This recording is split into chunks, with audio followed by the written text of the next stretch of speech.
RE. I'll just call this R1 and R2. And I think what they do is they have a capacitor like this with a source, if I'm not mistaken here. And this would be the output right here. Is that correct? Yeah. All right, is that right? All right, now do me one favor. I need your help here because I don't feel like going back that way. What's the value for R1? 70K. Is this 30K? Yes, sir. And RE? 1.5K. And RC? 3K. RL? 8K. And let's see, the capacitors aren't stated, is that right? They're just left blank. What's beta? Beta's 100? Yeah. It's not soon to be out. And I'll tell you why, I mean, they forgot to put that in there. Now, this is a classic problem. What I'm telling you is, if you understand this one, you're a long way, you're close to your goal of understanding any possible circuit. The key thing is first do the DC analysis. Y'all with me, class? So for the DC, that means zero frequency. Think of batteries. That's a zero frequency source. When you go to DC, that stands for direct current. What it really means is the capacitors effectively are not there. They're open circuits. Y'all hear me? So what I'm going to do, just remove them. I'm going to remove this one to help you see what I'm getting at. You'll notice that RL is now disconnected. It has no effect at all. Everybody see that? And by the same token, this source is disconnected, which is the small signal source. So this is the problem. Everybody with me? Now your first step is always going to be, at this point, we're after the base current, the DC base current. We have to go ahead and make a Thevenin equivalent circuit of this right here. From here over. And here is the thing that we're disconnecting. From this point A to this point B, we're going to disconnect this whole thing. Can everybody follow me on this? Give me a show of hands if you understand what I'm talking about. If you don't, I'll try to clarify it more. What I'm saying is I'm going to just separate that part of the circuit, push it away. I need to find the Thevenin equivalent circuit from this point A to point B. Yes, sir. Why do you? Because I need the Thevenin equivalent circuit. The reason I'm saying that is I need a single battery and a single resistance to put on that base so I can solve it. Now, if you try to solve it, you can solve it if you write equations for all possible things. But that is going to be a matrix problem. And I'm trying to eliminate that problem for you. All right, you don't need to have currents like I1, I2, I3, I4, I5, and then write all these simultaneous equations. On this one, we're trying to make it simple. So I'm going to disconnect that and I'm making a Thevenin equivalent of this. Now please, if you haven't done these, be very attentive. So what I'm going to do is just isolate on that circuit. And I guess sometimes people like to see that battery instead of VCC. I'll just call it VCC. Is it 10 volts in this circuit or what is it? Yes, sir. 10? So this battery has a value of 10 volts. That's the ground. Here is going to be R1 and R2. This is 70K, and this is, or I think it is, yeah, and this is 30K. And here's, I've disconnected the load from points A and B. In other words, I disconnected this. Effectively, this whole circuit, you might as well terminate that and disconnect it up there. Oh, yes, sir. So do the capacitors, do they become short circuits or open? Open. Remember, at DC, think of what is the reactance of a capacitor in terms of frequency? It's 1 over j omega c, correct? Well, omega is 0. It is 0 frequency. 1 over 0 is infinite. The capacitors have an infinite impedance at DC, so they're in fact just open circuits. All right. Back to this thing. I need the Thevenin equivalent circuit. So the first thing I need is the open circuit voltage here, which I term V Thevenin, and so does the book. Now, if you take a look at this just for a second, it should be obvious by now. This is simple voltage division. Do we agree on that, class? So I can say that open circuit voltage right there, or V7, is going to be the source voltage 10, and that's going to be over 30K plus 70 and 30 over 10, right? 10K, the K's cancel, and I get 3 volts. So I want to make sure everybody sees that. That's first part. Agreed?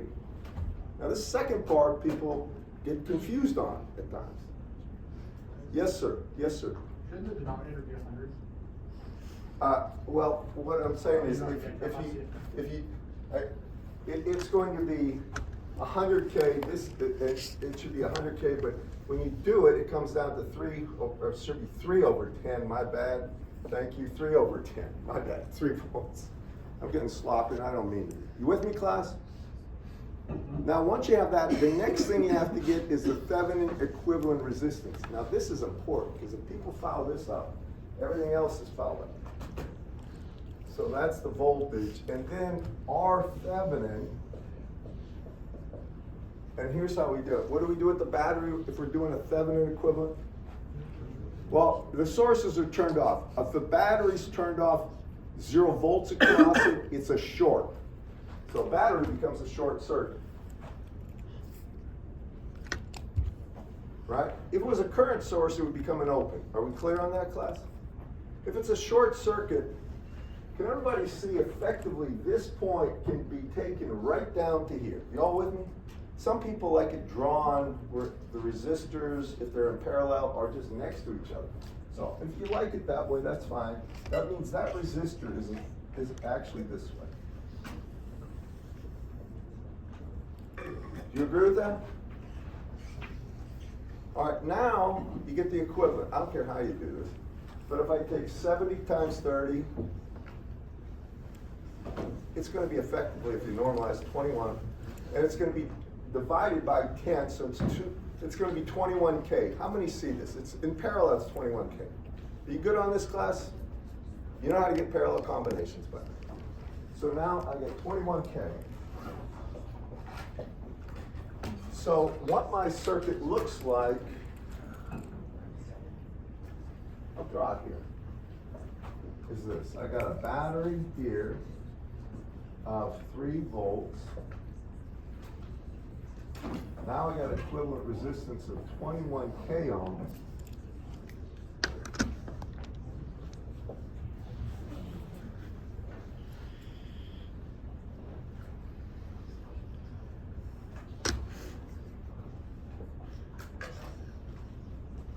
Beta is 100. This is 1.5K. And now I need to solve for the base current, I base. This would be I emitter flow. How many see this clearly? Everybody with me on this? In the far back, can you see it? And over here. Guys, everybody good with that? Far back, can you see it back there? All right, now, remember the base current will be amplified by a factor of 1 plus beta when it goes through the emitter. So you might as well just say the current through this resistance is going to be IB times 101. That would be the effective current. Beta is 100. Do you agree with that, class? Now we get that value. And remember, there's 7/10 of a volt drop when this diode portion is turned on. So this is going to have 0.7 volts drop across it. Just take a moment and convince yourself what I'm doing is correct. Everybody see it at this point. We should be good on this. If you've done your homework, you paid attention, this should be clear. Now you analyze the base current. And now the way I do it is this. I know 3 volts is the voltage causing everything. So I'll set that on one side, or maybe not. I'll tell you what, because we got the 7/10 of a volt drop, what I'll do is take, if I start going around this way, this would be an increase of 3 volts, right? I hope you agree with that. Then you're going to get a decrease, a minus 21K times IB there. Then you're going to get a decrease of 7/10 of a volt. Do you all follow me on this? Minus 0.7 volts.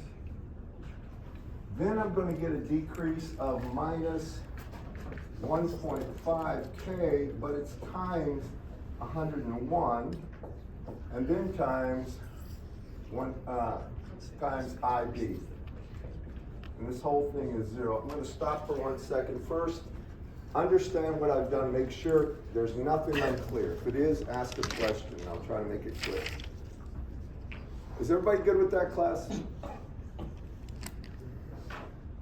All right. I'll simplify here. This is the way I do business as usual. 3 minus 0.7 is going to be 2.3, correct, class? I think that's wrong in the problem. I think. Who asked me? Cindy, did you ask me? She did. Somebody asked me. You asked me about that too, or? Yeah, the values are all. I know. I try to cross them out and put the proper values in there. So this is going to be 2.3 right there. And now the only thing I'm going to do at this point is take everything to the other side. I'm going to take the voltages here to the other side, and I'm going to get rid of the negatives. I'm not trying to do anything, too fast. I just want to make sure there's nothing that you don't see clearly. So I take this to the other side. It's minus 2.3. And now I'm going to get rid of the minus signs. This is something I know a lot of people just got this all in one step. I'm showing you so there's nothing you're uncertain about.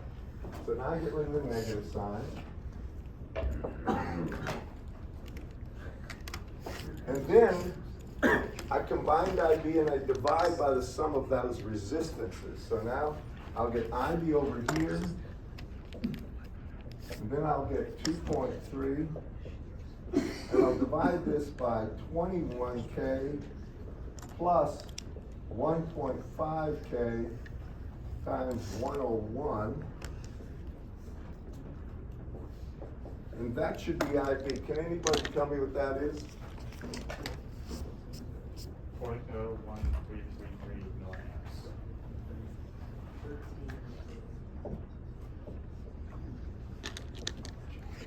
That's fine.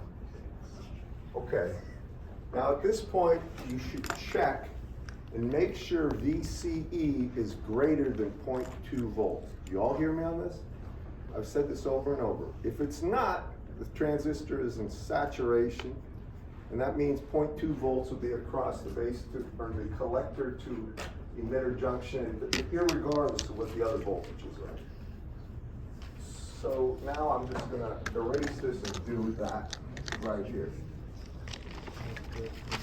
So what is VCE? Actually, I'll write the equation. The way I do this is this.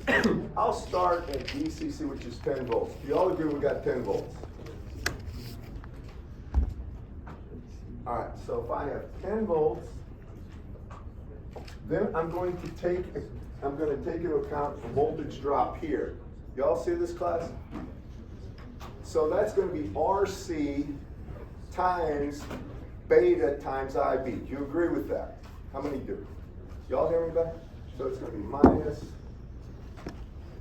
I'll put it this way, IB times 100 times 3K. Now, I have to take into account the voltage drop here, which is 100 beta plus 1 times IB is the current, times RE is 1.5K.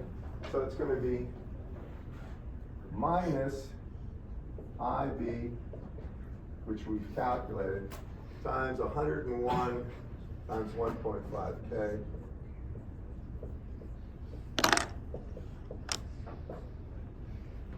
And now,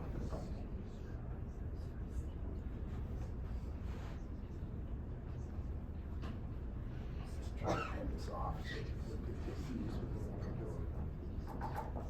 And now you can calculate VCE. Well, what is VCE? Now, I erased IB, but you have it down as what? 13.3 microamps, I think. What is VCE? Yes, sir? Well, don't you need to also subtract the... Not the 7/10 here. Yeah. That's a common mistake, by the way. He brought this up, it's important. Here for VCE, remember, there's 7/10 of a volt drop here. You don't know what the voltage drop is between the collector and the base. That's a reverse bias diode. Now, the physics on this we can't get into here. Is everybody with me on what I'm doing? Now, what do you get for VCE, somebody? 3.99. What is it? Like 3.99. 3.99, is that right? Yes, sir. Just to make sure the voltage drop is only for these, Collector to emitter. Collector, the top of that transistor to the bottom. Not the base, it's between the collector and the emitter. Everybody hear me on this? So, and that's important, it's great, it's gotta be greater than 0.2. In this case, you said 3 point what? It's like 3.99.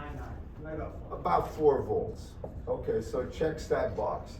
Now, so everything's fine, it's operating properly. Now we take a look at the AC circuit. Please be attentive here, this is important. This is the only real problem that has a entire circuit that shows you this. They get stuff from what are called the family of curves, or their load lines and stuff like this that they have there. I'm not going to have you do anything graphical. It's beyond the scope of what you need to know for this course. But if you look at this, now I'm going to hook this stuff back up. But listen now carefully. Here, we're going to go to the small signal or AC model. So I'm going to take this circuit and I'm going to turn it into the small signal or AC model. AC stands for alternating current. It means time varying phenomenon. Now, what happens effectively? All these DC sources go to ground because a DC voltage source has 0 impedance. Do you all hear me on this? Realistically, there would be a voltage there, but it is not time varying, so we don't care about it. You just short it out, it's DC. So the battery here, VCC, goes to ground. This whole thing gets grounded there, and this capacitor becomes a short circuit. I'm going to show you things about this. This is a short circuit. So that's grounded. Now just listen, please. You understand this? The batteries in the small signal analysis are grounded. Put them at 0 volts with everybody. And the capacitors become short circuits. Now listen. Now we're going to redraw what the remaining circuit looks like before we put the model in of the transistor small signal model. The first thing is you should be able to see the 70K and 30K are in parallel. Can you all see that? Show of hands if you can. Okay, so I'm going to do that. I'm going to get a little messy to do something. Oh, by the way, this capacitor here, I'll mention this in a second, effectively takes that resistor out. So now we have these two, which is going to, its equivalent value is 21K ohms right there. Get rid of that too. And that. I forgot to mention this. That capacitor is a short, but so is this one, right? Now listen. Because this capacitor is a short and it's across the resistor, it looks like a short circuit. You all hear me? Yes, sir. How is the 70 in parallel with 30 to ground? You see how this becomes ground? No. What? No. Did you hear me say that the voltage up here, the 70 was here, right? And I said VCC becomes grounded, right? Because you're doing small signal. So you're saying VS is grounded.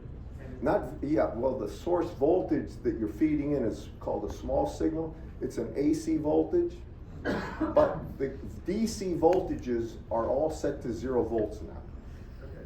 You with me? Okay. All right. I mean, are you with, how many see this right here? You good with this? In the far back, do you guys see it? All right, when you set that upper rail, I call it a rail, but this upper portion of ground, it's effectively here. That's all it means. And if it's there, the 70 and the 30 are in parallel. If they're in parallel, their equivalent value is 221K. With me on that one? 30 in parallel with 70 is 21, right? I hope. Unless my math is wrong. All right, so I'm going to get rid of that. I'm trying to simplify this. Now, the next thing you take a look at is these two are now in parallel. Can you all see that? Here's the collector, it goes to ground. Here's this resistor, it goes to ground as well. Do you all see that? Can you give me the equivalent of 3 in parallel with 8? Somebody, I don't know what.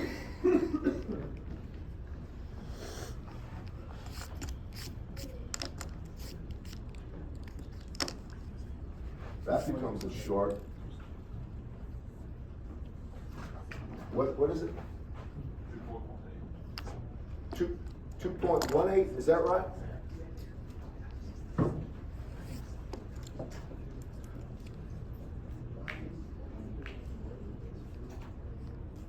Here's your V out.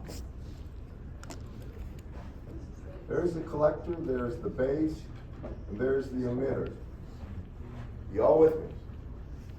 I'm going to draw the small signal model first, and then I'm going to replace that symbol of the transistor with the small signal model. Yes, sir. Everybody good with this? Please be attentive here. I don't mind if you're talking at a quiet level, so to explain something to your friends, but please be attentive. All right, now I'm going to get rid of that and do this. Here's what the small signal model looks like. And there's one particular item that's critical that you get. First, you take that source, put it here. That's VS. I might as well just show you here. Now, you're going to have this resistor still is there. It doesn't change. But it really doesn't have an impact on what's about to happen. It's 21K. Then you're going to have something here that is called RB, and it has a current. And I do this I sub small b. The reason it's small b is because small letters represent usually AC or time varying values. That's the only reason I'm doing it. RB's value is determined by the current in the base, the DC current. And it's 0.026 volts divided by the DC value of the base current. Can everybody see this? Now, we found the DC value of the base current, didn't we? So what is RB going to be? I'm going to write it down so you have a value. If you take 26 millivolts and divide it by IB, which is 13.33 microamps, what do you get? I don't know, 2,000? How many get 2,000? Yes, sir. Where'd you get 0.026? That is something based on solid state physics. It's the energy activation voltage, actually, in order to get into the conduction band. And that's way beyond the scope of this. Accepted as fact. All right, Moses came down the mountains. He said that value is 0.026 millivolts. Yes? That's a concept we should have memorized. Yes. I mean, look, it's like, you know, acceleration of gravity is 9.8 meters per second squared, right? All right, those things are kind of things you kind of got to have down.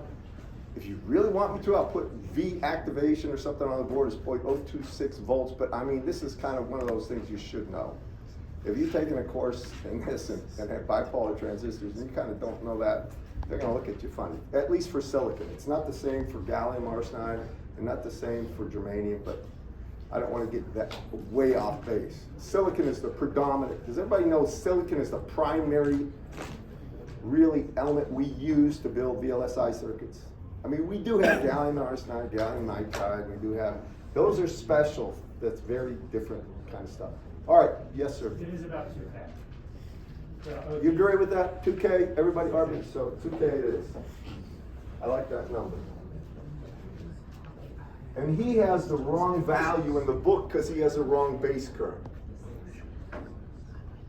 All right, now you got that. Over here, and this is critical, over here you're going to have a current. By the way, these two are actually tied together. It's of no consequence to the problem we're doing, but this and this are tied together there. This is going to have an actual current here, which is beta IB. Now beta is 100, and then you're going to, typically what you're going to see is something called R0. I want to just mention this, and we'll be done with it. And then you remember how we had these two resistors in parallel? Now we're talking between the collector and emitter. Maybe I should put this down. This would be the base, this would be the emitter, and this would be the collector of the small signal analysis. There is a picture of this in the book if you look, and he discusses. How many saw that picture in the book? Looked at it? One? Not many. It's in the book, and he clearly labels it and shows you what's going on. But some of this stuff is, if you don't read carefully and you're just blowing through it, you're going to miss some things that are subtleties. Then he's going to have this resistance here, which is the equivalent of the collector resistor and the load resistor, which is 2.18K. Y'all hear me? So I'm going to put it down. This is 2.18K ohms. And they want actually the voltage gain, but this would be the output voltage. I want to be sure I take care of this R naught business, because I have a feeling I will be getting this question over and over again. This R naught value is from the plot of the IV curves, the family of curves where they get load lines. I don't want you to worry about it. It's about infinity, all right? So, in other words, don't worry about this. By the way, Varun, in the real world, do we ever use R naught for anything? If you do, you're different than, Yeah. you do.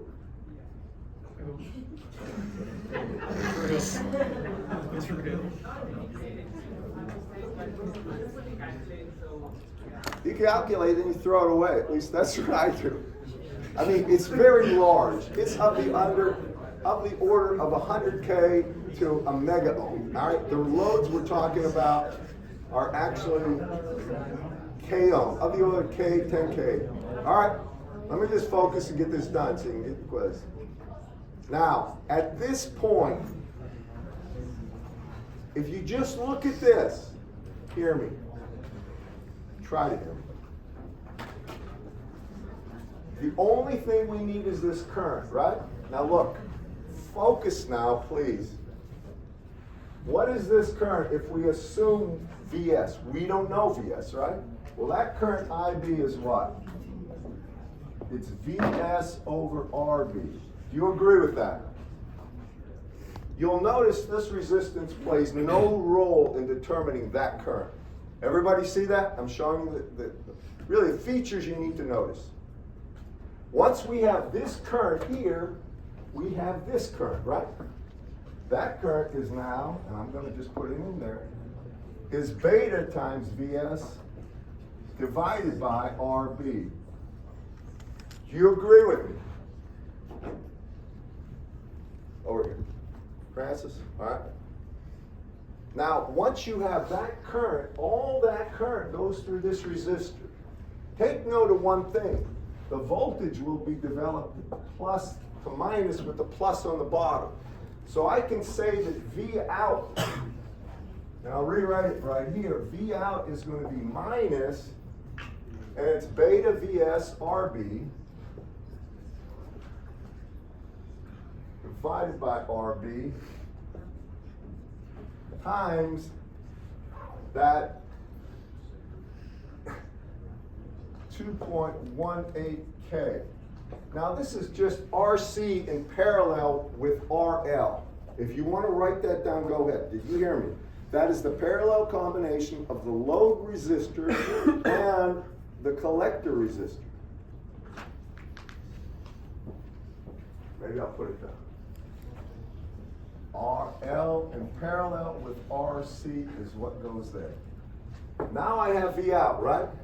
The voltage gain, which is the thing that they ask for, and I will ask for, actual voltage gain, V out over V in. I'm going to erase this because I want to make sure that you see this clearly. The actual voltage gain, that's what the symbol is. A is an amplification factor, the sub V is voltage. If it was A sub I, it would be amplification of current, a current gain. This is called a voltage gain. That would actually be this minus beta Vs times 2.18K over RB. You'll notice RB is 2K. This is about 1 right here, isn't it, class? For this problem. Now, if you divide that, well, V in is actually V source divided by V source, and it cancels. And you can see if you look at this, that voltage gain is technically minus beta about. I mean, 2.1 divided by 2 is what? 1.09? Y'all with me, class? It's just about 0. I mean, sorry, just about 1. So this is actually beta times, or it would be minus 100 times, let's see, 1.09, about minus 109. I think that is the answer I put down. And that would be the voltage gain. Typically when they do this, because these are AC signals, you worry about magnitude. So the magnitude of the voltage gain is about 109. And I think that's the answer I put down. Do y'all follow me on this? Now, remember, you got to do DC analysis to get the value of the base current so you can do AC analysis. That's the critical thing. Are we good on that? Any question about this before I move on?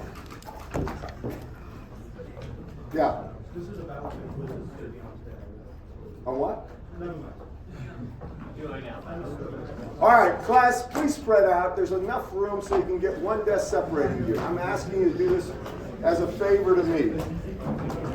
Come on down, bro. I'm out of here. Whatever he just talked about. I think I can do that.